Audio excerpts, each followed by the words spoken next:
ఇలాంటి చరిత్రలో ఎన్నో ఉన్నాయి, కానీ ఒక చమత్కారమైనటువంటి చరిత్ర కూడా ఇందులో ఉంది. అది ఖమ్మం జిల్లా మధిర ఏరియాలో కూడా కొంత ఈ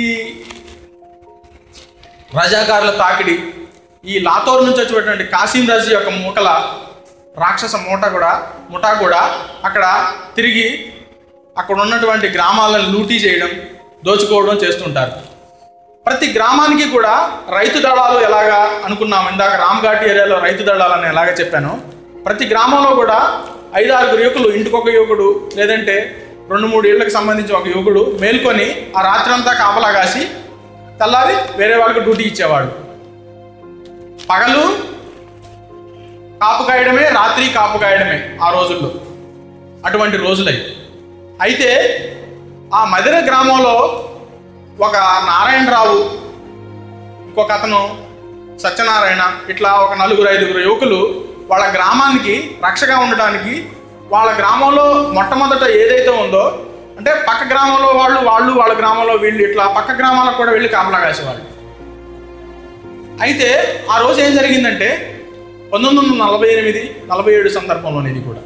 అయితే అక్కడ ఒక డాబా ఉంది, ఒక బిల్డింగ్ దర్బార్. ఆ బిల్డింగ్ మీద వీళ్ళు పడుకోవడానికి వెళ్తారు ఈ యువకులంతా కలిసి, ఈ 5-6 యువకులు. ఎక్కడ కూడా 100 మంది యువకులు ఎక్కడ సమీకరణం జరగల.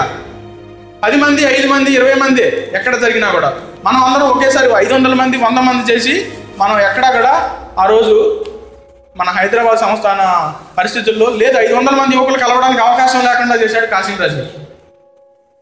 అటువంటి మూర్ఖుడు, దేనికైనా వెనుకాడనటువంటి రాక్షసుడు.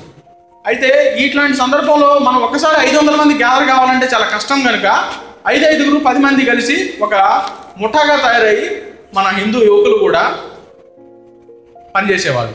అయితే ఈ మధిరలో ఉన్నటువంటి ఒక ఊరు చివర ఉన్నటువంటి డాబా మీద పడుకుంటే అంటే వీళ్ళు కాపలాకి వెళ్తున్న విషయం ఆ ఊరు వాళ్ళకి తెలియదు, కానీ మేము కాపలాకి వస్తాం మేము ఈరోజు అని చెప్తారు. వాళ్ళు కూడా వీళ్ళ గ్రామానికి వెళ్తారు కాపలా.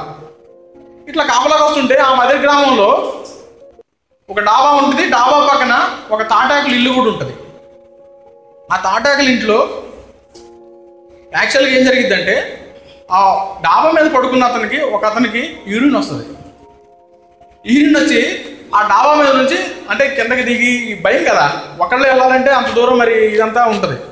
మరి కాసిం రాజు అంటే అట్లాంటి రాక్షసుడు తిరుగుతున్న సందర్భంలో ఒంటరిగా ప్రయాణం చేయాలి ఆ టైంలో అంటే కొంచెం భయంగా ఉంటుంది. డాబా మీద నుంచే పాస్ పోసే ప్రయత్నం చేస్తాడు. అంటే చీకటి, డాబా మీద నుంచి పాస్ పోస్తుంటాడు.